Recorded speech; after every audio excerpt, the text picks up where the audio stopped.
Hello guys, welcome to Amazing All Rounder YouTube channel.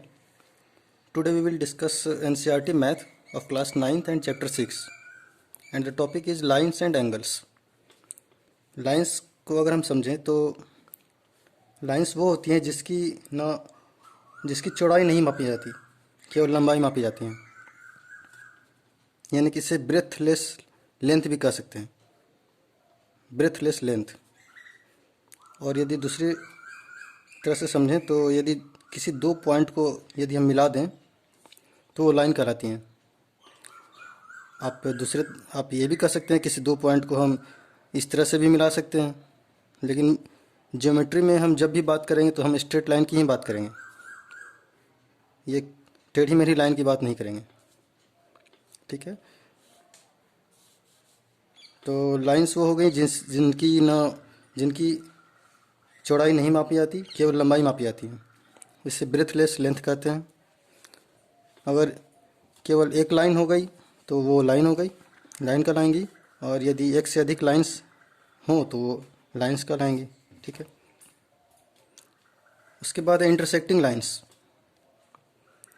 Intersecting lines वो हो गई, वो होती हैं जो एक दूसरे को क्रॉस करती हैं या किसी एक पॉइंट पे कट करती हैं।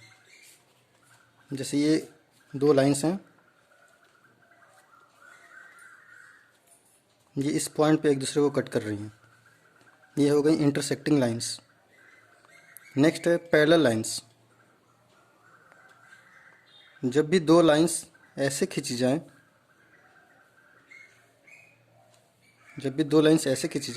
कि उन दोनों के बीच का जो डिस्टेंस है वो हमेशा इक्वल डिस्टेंस मेंटेन रहे। जैसे कि यदि यहाँ पे 1 मीटर का डिस्टेंस है तो हम कहीं भी इन दोनों के बीच में आगे भी कहीं बढ़ करके डिस्टेंस मापें तो ये 1 मीटर ही आए,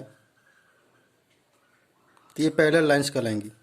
ऐसा ना हो कि आगे 2 मीटर हो जाए, तो ये पैरेलल लाइंस जो होती है इन्फिनाइट में कहीं भी चल जाएं, आगे कहीं भी बढ़ा दें, ये डिस्टेंस 1 मीटर ही आएंगी, इनके बीच की डिस्टेंस, ये पैरेलल लाइंस कहलाती हैं। और एक बात और है पैरेलल लाइंस के लिए, कि पैरेलल लाइंस कभी भी एक दूसरे को कट नहीं करती है, कभी इंटरसेक्ट नहीं करती हैं, ये हमेशा एक दूसरे के पैरेलल ही चले जाएंगी। ठीक है, ये बात याद रखने वाली है। नेक्स्ट है एंगल्स। एंगल्स में देखेंगे एक्यूट एंगल। एक्यूट एंगल वो है जो लेस देन 90 डिग्री हो, जिसका वैल्यू लेस देन 90 डिग्री हो। इससे पहले एंगल्स को इस तरह देखते हैं कि एंगल कैसे बनती है। जब एक लाइन पे दूसरा लाइन इस तरह झुका हो कि उसके बीच जो एंगुलर डिस्टेंस हो उसको अगर हम मेज़र करेंगे तो वो एंगल कहलाता है। ठीक है, तो सबसे पहले देखेंगे कि एक्यूट एंगल किसे कहते हैं। तो लेस देन 90 डिग्री, 90 डिग्री से कम जो है वो एक्यूट एंगल कहलाएगा। राइट एंगल जो इक्वल टू 90 डिग्री, 90 डिग्री के इक्वल जो होगा वो राइट एंगल कहलाएगा। Obtuse angle greater than 90 and less than 180 degree. जैसे कि आप ऐसे ले लें,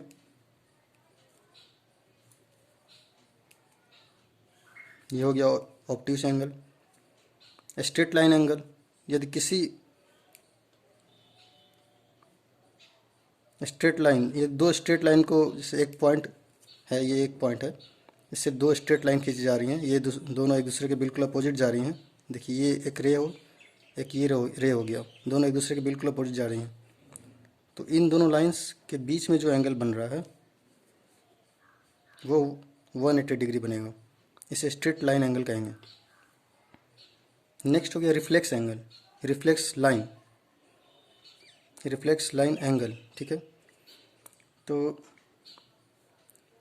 ये वो एंगल होते हैं जो ग्रेटर देन 180 डिग्री और लेस देन 360 डिग्री होती हैं। जैसे मान लीजिए कि ये कोई एंगल x है, इसका रिफ्लेक्स एंगल कैसे निकालेंगे। इसका रिफ्लेक्स एंगल होगा इस x के बाहर दूसरी तरफ जो जितना एंगल बन रहा है वो रिफ्लेक्स एंगल कहलाएगा।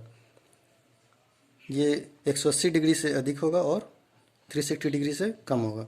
जैसे कि ये कोई एंगल एक्स है, तो इसका रिफ्लेक्स एंगल क्या होगा? रिफ्लेक्स एंगल इक्वल टू यहाँ हो जाएगा 360 minus x, 360 degree minus x degree. Next देखेंगे पेयर ऑफ एंगल्स। सबसे पहले कम्प्लीमेंट्री एंगल्स। यदि दो ऐसे एंगल्स जिनका सम 90 डिग्री हो, जैसे कि ये दो एंगल्स आप देख रहे हैं, यहाँ मान लेते हैं कि एक्स एंगल, यहाँ मान लेते हैं वाई एंगल। एक्स एंगल मान लेते हैं 40 डिग्री है, वाई एंगल मान लेते हैं 50 डिग्री है। तो इन दोनों का सम यदि 90 डिग्री होगा तो वो कम्प्लीमेंट्री एंगल कहलाएंगे। ठीक है, इसमें एक और बात आ जाती है कि एक्स और वाई यदि 90 डिग्री हों तो ये कम्प्लीमेंट्री एंगल कराएंगे। लेकिन यदि इसमें एक का वैल्यू दिया हो, एक का वैल्यू नहीं दिया हो, जैसे एक्स का वैल्यू यदि 40 डिग्री दिया गया हो और कहा जाए कि वाई का वैल्यू निकालिए, तो लिखेंगे कि 40 plus Y equal to 90 degree. तो इससे इस तरह आप लिख सकते हैं कि Y equal to 90 minus 40 equal to 50 degree. इस तरह से आप निकाल सकते हैं। इस तरह वो सप्लीमेंट्री एंगल्स, सप्लीमेंट्री एंगल्स होते हैं कि यदि दो लाइंस एक दूसरे से किसी एक पॉइंट से क्रॉस कर रहे हो, यानी एक पूरी सीधी स्ट्रेट लाइन हो, मान लेते हैं जैसे ये ए बी एक स्ट्रेट लाइन है, उसके बीच किसी पॉइंट ओ पे एक रे गई हो, जैसे ओ पी मान लेते हैं। तो इस ए बी लाइन के एक तरफ जितने भी एंगल बनेंगे, जैसे मान लीजिए ये एंगल एक्स बना, ये एंगल वाई बना, तो एक्स और वाई एंगल्स का सम जो होगा हमेशा 180 डिग्री होगा। यानी किसी line A B, straight line A B के एक साइड में जितने भी एंगल्स होंगे उनका सम हमेशा 180 डिग्री होगा। X plus Y equal to 180 degree. इसको वैसे ही कम्प्लीमेंट्री एंगल्स की तरह हम फाइंड कर सकते हैं। अगर एक एंगल दिया होगा तो दूसरा एंगल निकल जाएगा, 180 माइनस एक्स कर देंगे। इसी तरह एडजेसेंट एंगल, एडजेसेंट एंगल वो होगा जैसे कि यदि यहाँ किसी एक पॉइंट से बहुत सारे लाइंस निकली हुई हैं, ये लाइन निकली हुई है, उसके बाद ये लाइन निकली हुई है, ये लाइन निकली हुई है, और ये एक्स वाई जेड इस तरह एंगल्स बना रहे हैं। तो किसी भी दो एंगल के बीच में यदि एक कॉमन लाइन हो, जैसे ये एक्स और वाई के बीच में कॉमन लाइन है, तो कॉमन लाइन है तो ये एडजेसेंट एंगल कहलाएंगे। जैसे एक्स और वाई जो है वो एडजेसेंट एंगल कहलाएंगे। एडजेसेंट का मतलब क्या, पड़ोसी। ये एक्स और वाई का ये पड़ोसी है। जैसे हम लोग भी देखते हैं कि हम अपने पड़ोसी के साथ अटैच होते हैं, हमारा घर जो अटैच होता है, तो एक्स एंगल का और वाई एंगल का के बीच ये लाइन कॉमन आ जाता है। तो जहाँ भी जैसे वाई एंगल और जेड एंगल के बीच ये लाइन कॉमन है, तो वाई और जेड एडजेसेंट एंगल कहलाएंगे। ठीक, नेक्स्ट देखते हैं।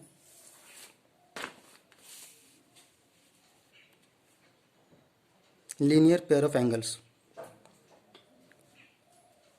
तो किसी स्ट्रेट लाइन के एक साइड में जितने भी एंगल्स होंगे, एक्स हो या वाई हो या जेड हो, सबका सम जो होगा 180 डिग्री होगा। ये पहले भी हम देख चुके हैं। तो ये लीनियर पेयर ऑफ एंगल्स कहलाएंगे। यानी ये लीनियर लाइन के एक साइड में ये सारे एंगल होंगे और उनका सम 180 डिग्री होगा। X plus Y plus Z equal to 180 degree. Next है वर्टिकली अपोजिट एंगल। यदि इसको देख लेते हैं, यदि कोई लाइन है और उसके दूसरा लाइन कट कर रहा है, किसी एक पॉइंट पे कट कर रहा है या क्रॉस कर रहा है, तो इस पॉइंट के अपोजिट जो दोनों एंगल होंगे ये वर्टिकली अपोजिट एंगल कहलाएंगे, और ये दोनों एंगल भी वर्टिकली अपोजिट एंगल कहलाएंगे। ठीक है, नेक्स्ट देखते हैं कॉरस्पॉन्डिंग एंगल्स। यदि दो लाइंस, जैसे कि ये लाइन हो गया और ये लाइन हो गया, इन दोनों को एक तीसरी लाइन कट कर रही है, ठीक है। इन दोनों को एक तीसरी लाइन कट कर रही है, तो तीसरी लाइन के एक साइड में जितने भी एंगल्स होंगे, तीसरी लाइन के एक साइड में जो जैसे एंगल 1 है और एंगल 5 है, तो ये दोनों करस्पॉन्डिंग एंगल कहलाएंगे। जैसे जिस फॉर्म में, जैसे ये एंगल इस शेप का दिख रहा है, ये एंगल इस शेप का दिख रहा है, इस तरह से एंगल बना रहा है, तो ये करस्पॉन्डिंग एंगल कहलाएंगे। जैसे एंगल 1 और एंगल 5, जैसे ये भी आउटर साइड में है, ये भी इसके आउटर साइड में है, बिल्कुल उसी तरह का हूबहू दिखना चाहिए, तो ये एंगल करस्पॉन्डिंग एंगल कहलाएंगे। और यदि एम और एन, ये दोनों जो लाइंस हैं एम और एन, यदि दोनों पैरेलल होंगी तो ये करस्पॉन्डिंग एंगल्स इक्वल हो जाएंगे। यही अगर दोनों पैरेलल नहीं होते, यदि ऐसे होते कहलाते, तो ये करस्पॉन्डिंग एंगल ही कहलाते, लेकिन ये इक्वल नहीं होते। तो यदि दो लाइंस एम और एन इक्वल डिस्टेंस में यानी कि पैरेलल होंगे, तो उसके जो करस्पॉन्डिंग एंगल्स होंगे वो इक्वल होंगे। जैसे कि एंगल 1 और angle 5, angle 1 equal to angle 5, ठीक है।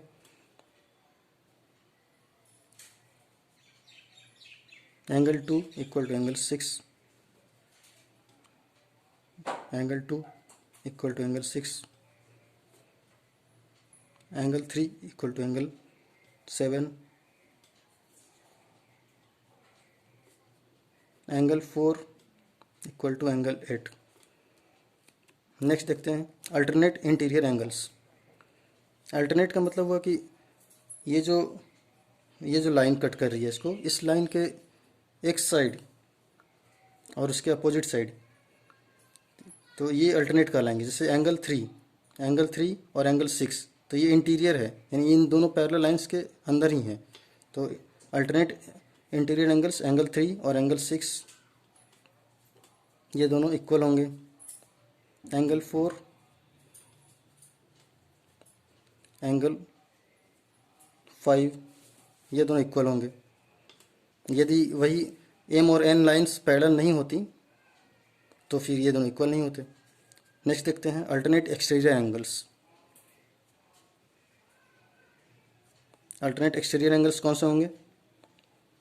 जैसे ये हो गए एंगल 1 और एंगल 8, दोनों ही एक्सटीरियर है। एंगल 1 भी है आउटर साइड में है, एंगल 8 भी आउटर साइड में है। Angle 1 equal to angle 8। Next angle 2 equal to angle 7।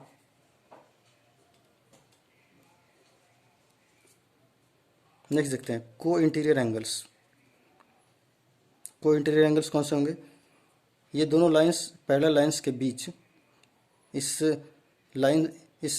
जो लाइन कट कर रही है, इसके एक साइड में सेम साइड में जो लाइंस होंगे इंटीरियर एंगल होंगे।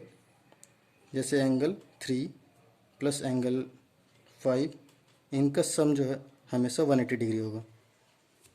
इसी तरह एंगल 4 प्लस एंगल 6 का सम हमेशा 180 डिग्री होगा। तो इस तरह से ये टॉपिक यहीं पे ख़त्म होता है। सो गाइज नेक्स्ट हम चैप्टर 6 के एक्सरसाइज को देखेंगे। Thank you for watching.